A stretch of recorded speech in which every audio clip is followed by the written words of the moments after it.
Hello friend, তোমরা সবাই কেমন আছো? আশা করছি সবাই ভালোই আছো।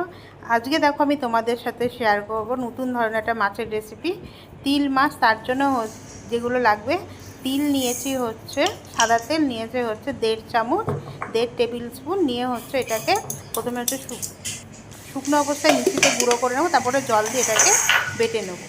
তার সাথে তিল বাটা নিচ্ছে, তার সাথে নিয়ে নেব হচ্ছে পেঁয়াজ বাটা। পেঁয়াজ বাটা নিয়েছি হচ্ছে আমি 3 চামচ, 1.5 চামচ তিল বাটা, 3 চামচ হচ্ছে পেঁয়াজ বাটা নিয়েছে। তার সাথে নিয়ে নিয়েছি হচ্ছে 1.5 চামচ হচ্ছে টমেটোর পিউরি। আর এদিকে হচ্ছে মাছগুলোকে লবণ আর হলুদ দিয়ে মাখিয়ে নিয়েছি। আর এদিকে ফোড়নের জন্য নিয়ে নিয়েছি হচ্ছে কালো জিরে, কাঁচা লঙ্কা কুচি আর হচ্ছে শুকনো লঙ্কা। আর এদিকে হচ্ছে মাছগুলোকে এবার তেলের মধ্যে দিয়ে, আমি সিলভার কাপ মাছ দিয়ে করেছি, তোমরা কিন্তু রুই কাতলা দিয়েও করতে পারো। এবার হচ্ছে মাছগুলোকে ভেজে নেবো। মাছগুলো ভাজা হয়ে গেলে ভাজা তেলের মধ্যে ফোড়ন হিসাবে যেগুলো ছিল শুকনো লঙ্কা, কাঁচা লঙ্কা আর হচ্ছে কালো জিরে দিয়ে হচ্ছে ফোড়নটা রেডি হয়ে গেলে এর মধ্যে পেঁয়াজ বাটাটা দেবো। পেঁয়াজ বাটাটাকে দিয়ে এটাকে ভালো করে ভাজা ভাজা করোনো। পেঁয়াজটা যখন ভাজা হয়ে যাবে তখন এর মধ্যে অ্যাড করে দেবো হচ্ছে 1.5 চামচ টমেটো বাটা। 1.5 চামচ টমেটো বাটা দিয়ে এটাকে ভালো করে ভাজা করে নাও। যখন ভাজাটা হয়ে যাবে, ভাজা থেকে যখন তেল ছেড়ে যাবে, তখন এর মধ্যে অ্যাড করে দিচ্ছি হচ্ছে 1 টেবিল স্পুন কাঁচা লঙ্কা বাটা। আর তার সাথে হচ্ছে পরিমাণ মতন লবণ। তোমরা কিন্তু কাঁচা লঙ্কার পরিবর্তে শুকনো লঙ্কা ইউজ করতে পারবে। মশলাটা যখন কষানো হয়ে যাবে তখন এর মধ্যে অ্যাড করে দেবো হচ্ছে বেটে রাখা তিলটা।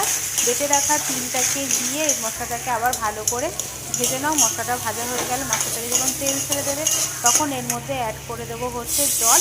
আমি যে 4টে মাছ নিয়েছি আর আমি ছোটো 1 বাটি জল দিচ্ছি। জল দিয়ে এটাকে হচ্ছে ভালো করে মিক্স করে, মশলাটা জলের সাথে মিক্স করে এটাকে হচ্ছে ফুটতে দেবো।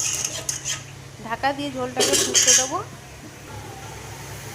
ঝোলটা যখন ফুটে উঠবে তখন এর মধ্যে অ্যাড করে দেবো হচ্ছে ভেজে রাখা মাছগুলো।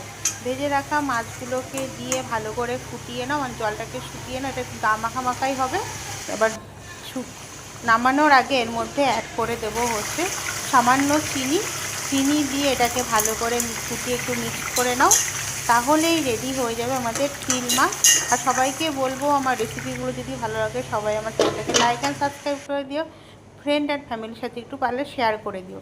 এবার এটা রেডি হয়ে গেছে। এবার উপর থেকে হচ্ছে কাঁচা লঙ্কা আর হচ্ছে সাদা তিল দিয়ে গার্নিশ করে নাও, তাহলেই রেডি হয়ে যাবে আমাদের তিল মাছ।